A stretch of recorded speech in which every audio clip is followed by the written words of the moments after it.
เราเกิดมาเป็นคน เพราะกุศลพามาเกิดเดชบุญอันประเสริฐพามาเกิดในโลกนี้กำเนิดเกิดมาแล้วอย่าได้แคล้วทำความดี ศีลทานบารมีคือสิ่งที่เราควรทำอีกหนึ่งภาวนามีเวลาอย่าเพลียงพล้ำบำเพ็ญเป็นประจำตามหลักธรรมพระสัมมาบำเพ็ญ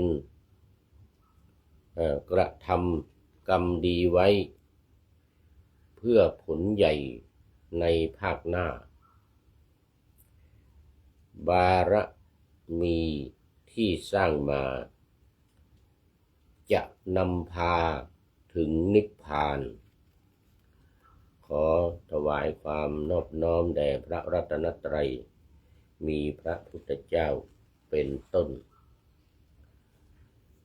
ขอถวายความเคารพพระมหาเถระ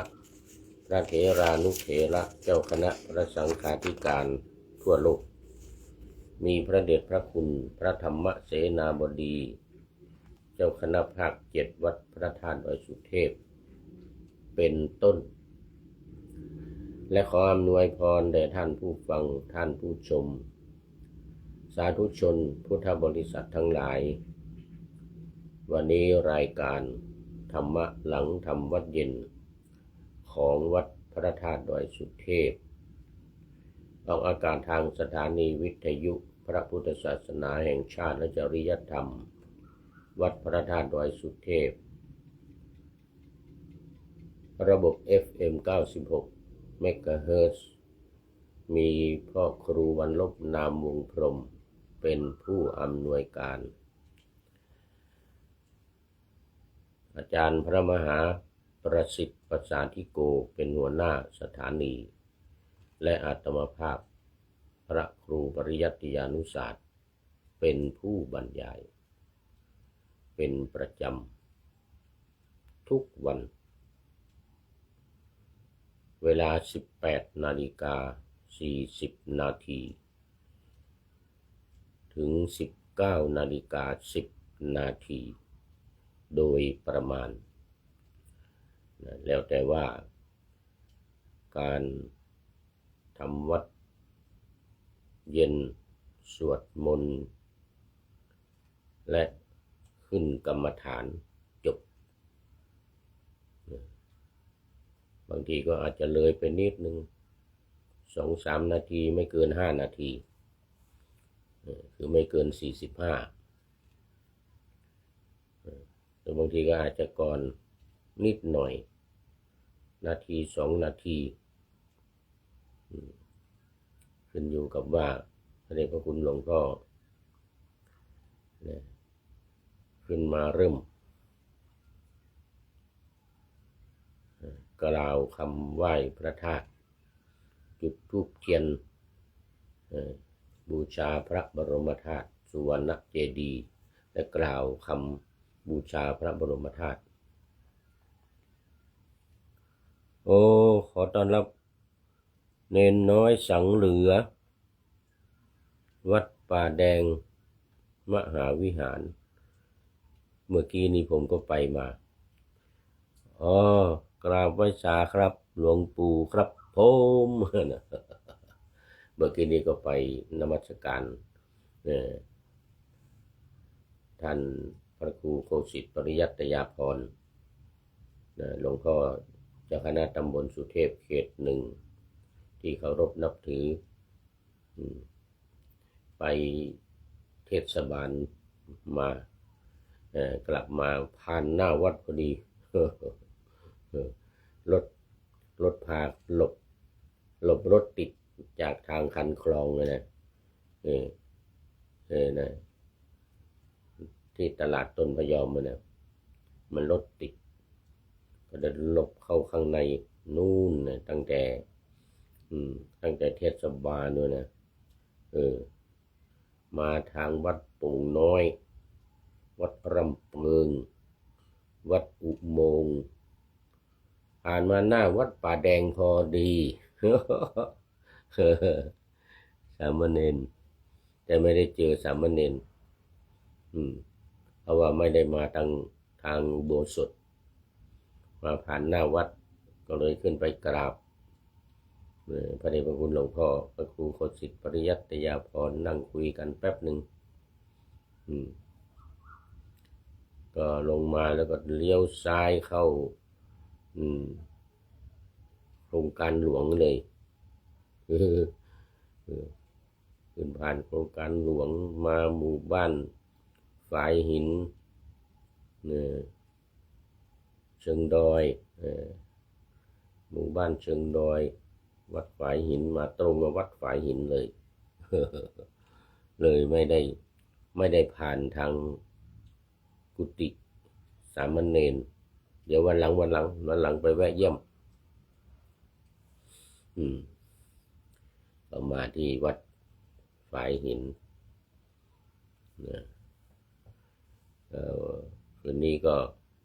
พักที่วัดฝายหินนี่1 คืนวันพรุ่งนี้จะมีพิธีทำบุญ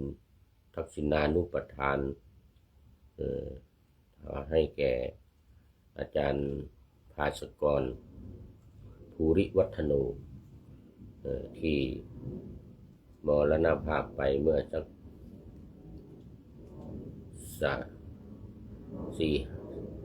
4-5 ปีก่อนที่ผ่านมาเนี่ย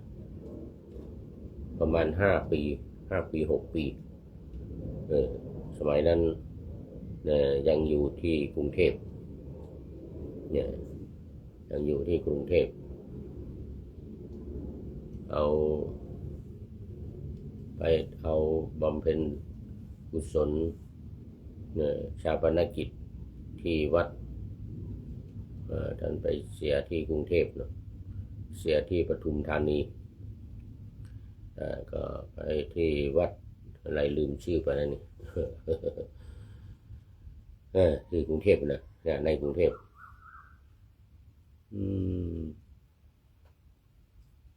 ลืมชื่อไปนะไม่เป็นไร แถวหลังวัดบวรมาทางเนี้ยเลยมาทางทิศตะวันออกวัดบวรเนี่ยนะ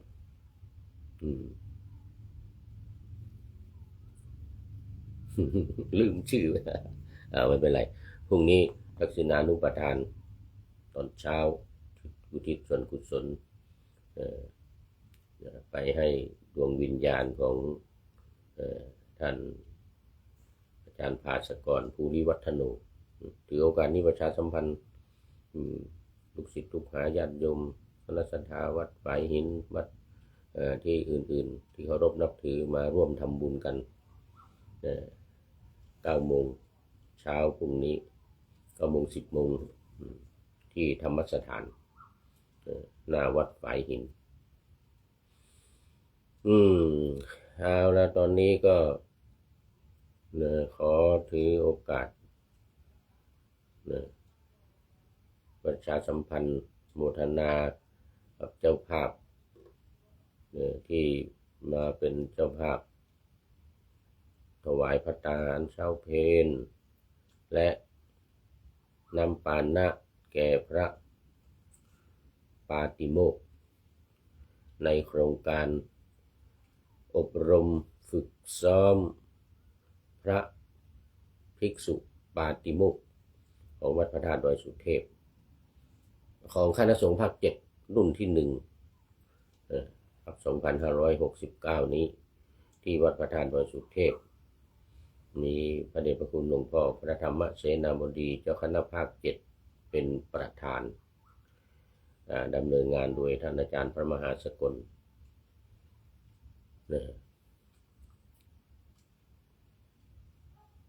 ประเรียนธรรม9 ประโยค เลขานุการของพระเดชคุณหลวงพ่อเจ้าคณะภาค7พร้อมด้วยทีมงานพระวิทยากรมีท่านอาจารย์พระมหากิตติพงศ์ฐานกโรปริยนธรรม9ประโยคมหาวันชัย9ประโยคเป็นต้นจากวัดสวนดอกอีก9ประโยคพระมหาสุรสิทธิ์จากวัดสวนดอกปริยนธรรม9ประโยคแล้วก็ประเด็น7 2ประโยคจากวัดพระธาตุศรีจอมทองต้องท่านญาติโยมที่จะร่วมทำบุญเป็นเจ้าภาพก็ติดต่อที่ท่านอาจารย์พระมหาสกลโดยตรงเลยหมายเลขโทรศัพท์09185859โอ้ยลืมจำไม่ค่อยแม่น8599053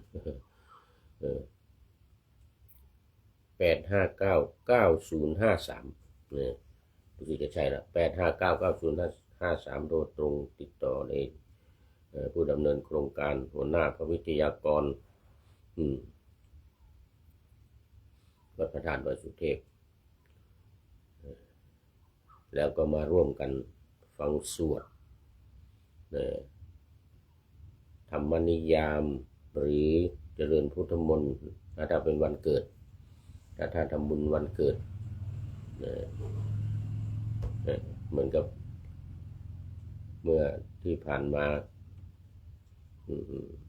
ช่วงนี้วันเกิดของท่านอาจารย์พระมหากิตติพงศ์เนื่องในวันเกิดวันที่ผ่านมาแล้ววันที่16โยมพ่อก็มาเป็นเจ้าภาพ3วันเลย11 12 13เนี่ยโยมพ่อก็ชื่อเศรษฐวุฒิเศรษฐวุฒิสินทักทรัพย์เศรษฐวุฒิสินทักทรัพย์พร้อมด้วยครอบครัวเนื่องในวันเกิดของพระลูกชายที่11 12 13วันนี้ก็อุทิศกุศลให้นางสาวดีเจงแซ่เขานางสาวดีเจงแซ่เขาแล้วก็มีท่านลืมชื่อไปนี่ท่านมหาอีก2 รูปพร้อมด้วยครอบครัวและคณะสัตยาวัดดอยแก้วบังเอิญไม่ได้เอาบัญชีมา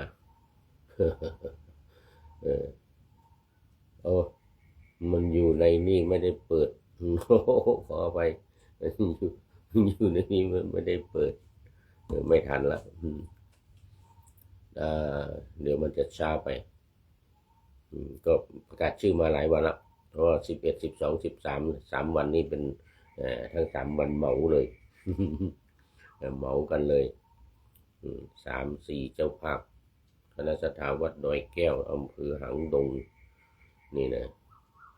ะเลยวัดดอยคำไปเนี่ยน้อยเดียวเลยวัดดอยคำไปนี่วัดดอยคำอยู่อำเภอเมืองดอยแก้วอยู่อำเภอหางดงคณะสัตยาวัดดอยแก้ว3วันเลย11 12 13วันนี้วันสุดท้ายแล้วเดี๋ยวพรุ่งนี้ก็จะเป็นเจ้าภาพใหม่โมทนากับเจ้านั้นเจ้าภาพทุกท่านไว้ณที่นี้เป็นอย่างยิ่ง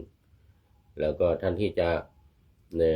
มาไม่ได้อยากจะโอนปัจจัยเข้ามาที่วัดพระธาตุดอยสุเทพ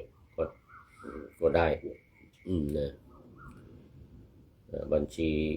ธนาคารกสิกรไทยวัดพระธาตุดอยสุเทพหมายเลขบัญชี211186698โอ้จำได้แฮะ211นะ286แล้วก็698โอนเข้ามาตามอัธยาศัยวันละ 3,000 บาทภัตตาหารน้ำปานะ 1,000 เป็น 4,000 หรือ ตามเจตนาศรัทธา กำลังศรัทธากำลังทรัพย์ที่จะร่วมกันในกิจกรรมครั้งนี้ที่สำคัญมากนอกจากการท่องปาฏิโมกข์แล้วนี่ก็ยังมีการสัมมนาพระธรรมวินัยด้วยมีการสัมมนาพระธรรมวินัยนี่สำคัญมากได้สัมมนากันเรื่องพระธรรมวินัย2 เดือนตั้งแต่วันที่24 กุมภาพันธ์ถึง24 เมษายนมีเวลามากตามที่ท่านสะดวกถ้าไม่สะดวกก็โอนเข้าบัญชีตามที่ว่ามานี้ในนามของวัดพระธาตุดอยสุเทพ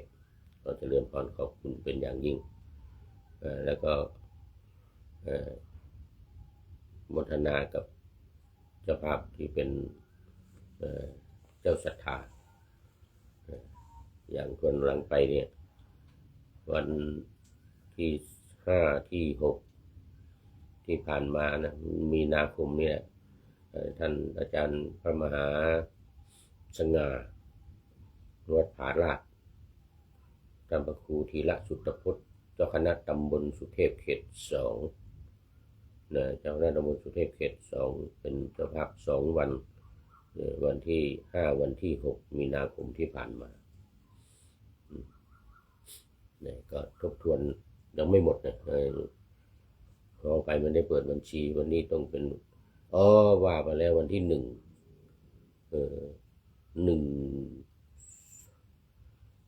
2 3 4 5 6นะ7 8 9สิ7 8 9เพราะวันที่10ว่ามาแล้ว7 8 9 มีนาไม่ได้เปิดขออภัยไม่เป็นไรเดี๋ยววันหลังก็ได้เอาละตอนนี้ก็เข้ามาสู่เนื้อหาสาระของธรรมะในวันนี้ก็เลยเดี๋ยวจะไม่ทันเวลาเนี่ยมัววิหารลายมาก หมดเวลาอีกขณะที่พระเดชพระคุณหลวงพ่อพระธรรมเสนาบดีอธิบดีสงฆ์วัดพระบรมธาตุดอยสุเทพกำลังนำพระภิกษุสงฆ์สามเณรศรัทธาญาติโยมอุบาสกอุบาสิกานักท่องเที่ยวที่มาร่วมกันตั้งแต่ไหว้พระสุวรรณเจดีย์แล้วกล่าวคำบูชาพระบรมธาตุแล้วก็ทำวัดเย็นสวดมนต์เย็นตอนนี้ก็นำทำสมาธิภาวนาทำกรรมฐานสมถกรรมฐานพุทธานุสติ1 ใน 10อนุสติ10นะแล้วก็1 ใน 40อารมณ์กรรมฐานทั้งหมดนะอนุสติ10อสุภะ10กสิณ10 30แล้วพรหมวิหาร4 34อรูป4 38อาหาเรปฏิกูลสัญญา1 39จตุธาตุธาตุ4นั่นแหละมาแต่ว่ากำหนดเป็น1คือ40เขาเรียกว่านวสีวัฏฐิกาการกำหนดเดี๋ยวไม่ใช่นวสีวัฏฐิกาจตุธาตุววัฏฐานะผมขอให้เขาเรียกจตุธาตุววัฏฐานะนวสีวัฏฐิกานั่นก็คืออสุภะปัจฉา9ในสมถกรรมฐานเรานี่นะปัจฉา9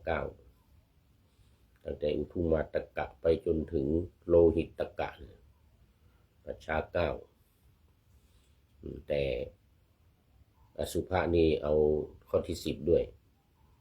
อัตถิกะจนถึงกระดูกเลยตั้งแต่พองขึ้นมาจนถึงเหลือแต่กระดูก10 ข้ออสุภะ10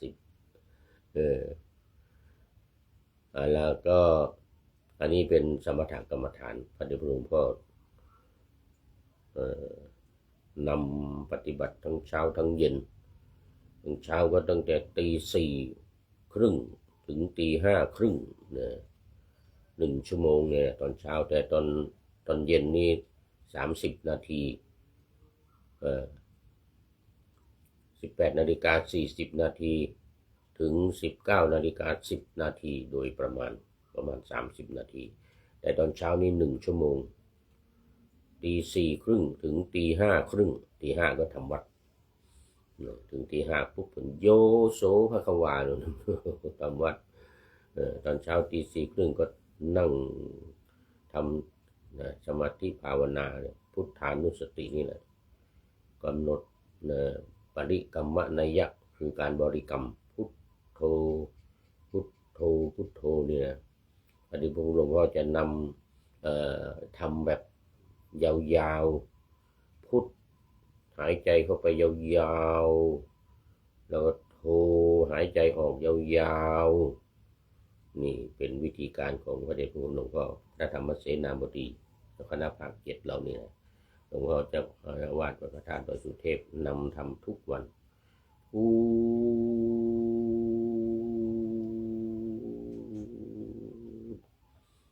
แต่หลวงพ่อหายใจยาวกว่านี้นะ ยาวกว่านี้แล้วแต่ใครจะสามารถหายใจเข้ายาวๆนะแล้วก็เอาโทนะพอหายใจเข้าสุดแล้วก็โท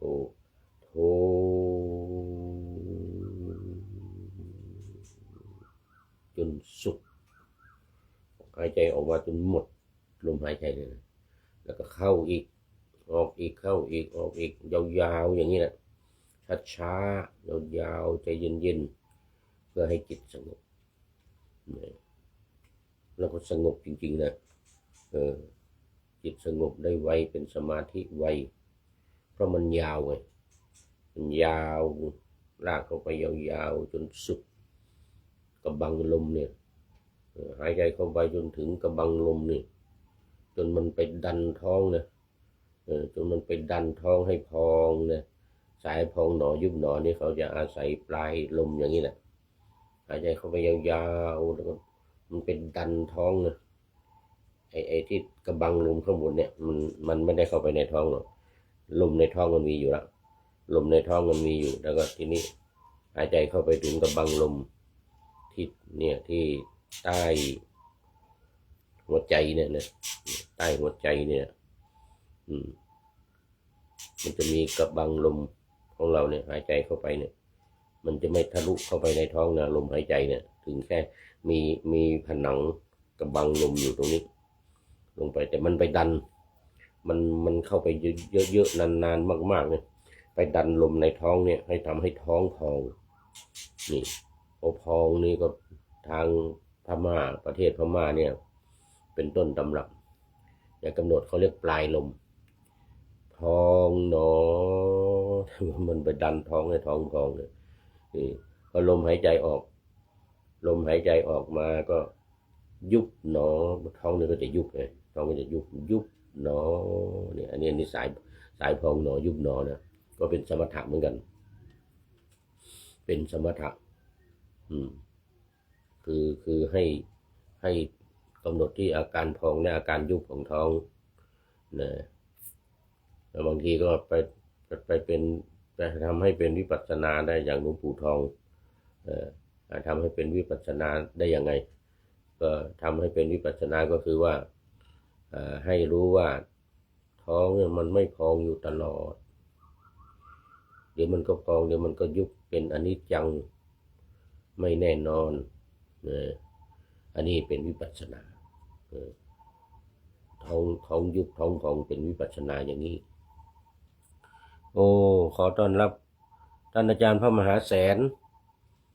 นี่ก็คือท่านพระครูปทุมรักนะอะไรสักอย่างหนึ่งเนี่ยนะสิริปทุมรักหรือยังไงสักอย่างหนึ่งเนี่ยพระครูสิริปทุมรักเจ้าอาวาสวัดหนองบัวพระเจ้างามแล้วก็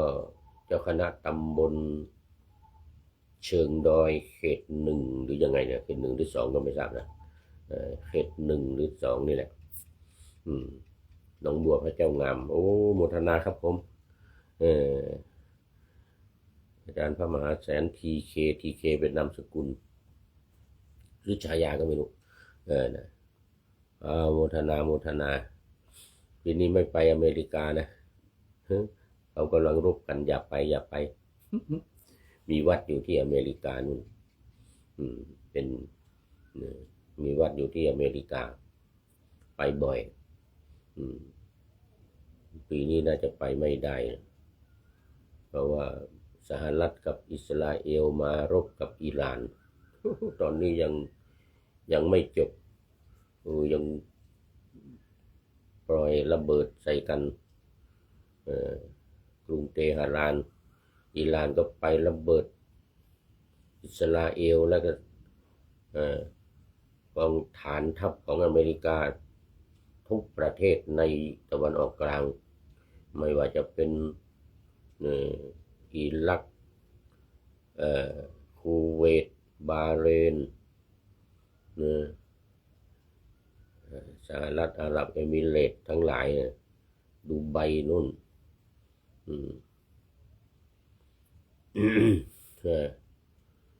กาตาร์หลายประเทศตอนนี้กำลังบอมกันอยู่ต่างคนต่างไม่ยอมขู่กันไปขู่กันมาทางอิหร่านนี่ก็แก้แค้นเพราะว่าสหรัฐมาฆ่าผู้นำคามาเดอีผู้นำสูงสุดของประเทศทั้งลูกทั้งเมียทั้งครอบครัวเหลือแต่น้องชายเนี่ยน้องชายขึ้นมาเป็นประธานาธิบดีขึ้นมาเป็นผู้นำสูงสุดอยู่ขณะนี้ก็แก้แค้นล้างแค้นกันโอ้นะหิเวเลนะอเวลานิ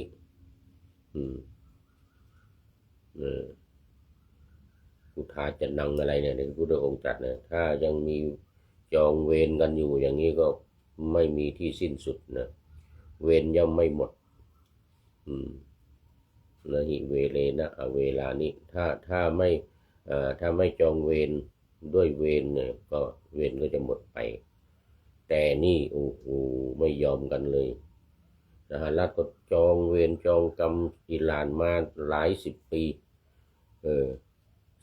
กว่าปีเลยนะเห็นว่าอิสราเอลว่ารอมา40 ปีตอนนี้ได้โอกาสแล้วอย่างนี้นะแก้แค้นกันไปแก้แค้นกันมานี่แหละไม่มีที่สิ้นสุดยังไม่รู้จะจบลงยังไงสหรัฐก็หาทางลงอยู่เหมือนกัน อะไรนะเป็นเรื่องของเวรกรรมเป็นเรื่องของ การจองเวรซึ่งกันและกันการล้างแค้นนี่นะล้างแค้นจองเวรจองกรรมกันเนี่ยก็เราก็ภาวนาเราเป็นกลางก็ภาวนาให้เลิกจองเวรจองกรรมกันเนาะดูน่าจะยาก ดูน่าจะยากก็ไม่เป็นไรเป็นไปตามกรรมเป็นไปตามกรรมของสัตว์โลกเป็นไปตามกรรมเราก็ต้องวางใจเป็นกลางให้เป็นไปตามกรรมดูไปดูมาเดี๋ยวเดี๋ยวก่อนดูเวลาก่อนโอ้ใกล้จะหมดเวลาวันนี้เรื่องเข้าใจนิวรณ์5มาในปัญจกนิบาตอังคุตรนิกายสุตตันตปิฎกเล่มที่22นะอังคุตรนิกายนี่22หน้าที่72ข้อที่51ใจความว่าภิกษุทั้งหลายนิวรณ์เครื่องกลางกั้น5ประการนี้ครอบงำจิตแล้วทำปัญญาให้ถอยกำลัง5ประการเป็นอะไรคือ1นิวรณ์เครื่องกลางกั้นคือกามฉันทะ2พยาบาท3ถีนมิทธะ4อุทธัจจะกุกุจจะ5วิจิกิจฉาก็คือความชอบความชังความง่วงความฟุ้งความสงสัยเนี่ย5อย่างนี้เขาเรียกเป็นนิวรณ์กั้นจิตไม่ให้บรรลุคุณงามความดีไม่ให้ทำคุณงามความดีอย่างถีนมิทธะความง่วงนี่นะนี่มันนั่งทำจะเริ่มทำสมาธิถ้าทำสมถะเนี่ยมักจะ งบแงบหลับไป มาทำเนี่ยแต่ถ้าวิปัสสนาไม่หลับนะวิปัสสนานี่ไม่หลับเนี่ยอย่างท่านผู้ชมท่านผู้ฟังกำลังฟังอยู่ขณะนี้เราทำวิปัสสนานี่คือวิปัสสนานะการฟังการคิดเนี่ยแล้วก็การพิจารณาตามหัวข้อธรรม73ข้อเนี่ยนะลงในไตรลักษณ์อนิจจังทุกขังอนัตตานี่นะเพราะนั้นทำวิปัสสนานี้จะไม่หลับเพราะอะไรเพราะว่าต้องคิดหรือต้องพิจารณาหัวข้อธรรมเนี่ยนะอย่างข้อแรกก็ฟังอยู่อย่างเงี้ยตั้งอกตั้งใจฟังเนี่ยสุสูสังและพระเตปัญญังฟังด้วยดีย่อมได้ปัญญาได้ความรู้ก็ไปตัดกิเลสตัดสังโยชน์บรรลุนิพพานเขาเรียกว่าปัญญาวิมุตตินะทางสายนี้คือปัญญาวิมุตติส่วนสายสมถะของพระเดชพระคุณหลวงพ่อทำอยู่ขณะนี้นั่นเป็นถ้าบรรลุก็เป็นเจโตวิมุตติหลุดพ้นด้วยใจดีทั้งสองอย่างทั้งสมถกรรมฐานได้วิปัสสนากรรมฐานตอนนี้ขอต้อนรับพระเดชพระคุณ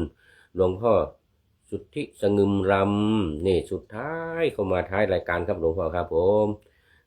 จากจังหวัดบุรีรัมย์พร้อมด้วยหัวใจใสๆขอบคุณมากขอบคุณมากครับพระเดชพระคุณหลวงพ่อพระถ้ารู้ถ้าเข้าใจนิวรณ์5นี่แล้วนะแล้วก็ไม่ปล่อยให้มันครอบงำใจเนี่ยความชอบกามฉันทะเนี่ยในกามคุณทั้ง5พยาบาทเนี่ยอาฆาตพยาบาทจองเวรกันเนี่ยอย่างที่พูดเมื่อกี้เนี่ยทางสหรัฐกับอิสราเอลมาจองเวรทำกับอิหร่านก็แค้นล้างประกาศล้างแค้น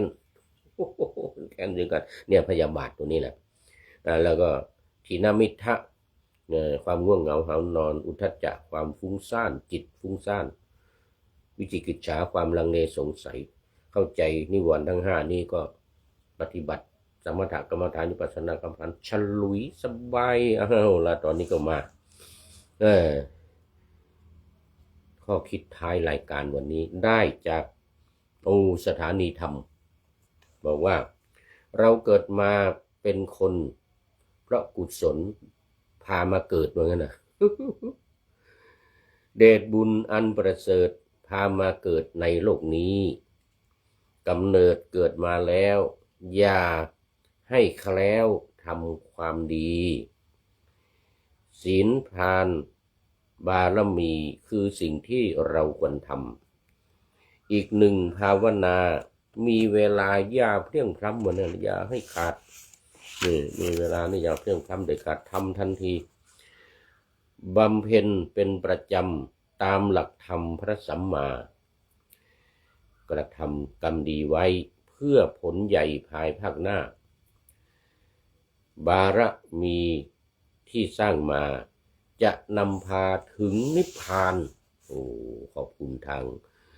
สถานีธรรมไว้นะที่นี้เป็นอย่างยิ่ง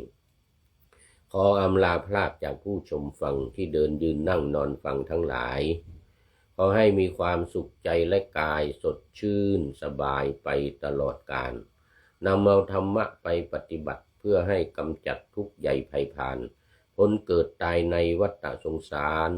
บรรลุนิพพานทุกท่านกันเทินขอเจริญพร